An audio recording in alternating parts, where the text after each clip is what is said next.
Keeping your customers informed starts with accurate tracking. If you're seeing failed tracking notifications, don't worry.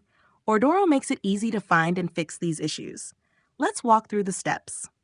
Start by clicking on the Orders tab. Next, click on Filters and select only the shipped status. Scroll down to the Tags section, search for the Failed Shipment Notification tag, and click Apply. This will generate a list of all orders with failed tracking notifications that need review.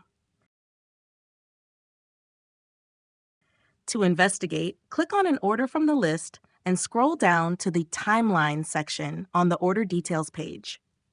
Here, you'll find a detailed message explaining why the tracking information failed to sync.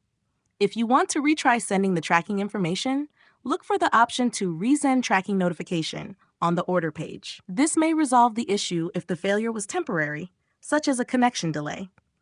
If the tracking information still fails to sync, manually enter the tracking details into the corresponding order in your sales channel to ensure it updates correctly.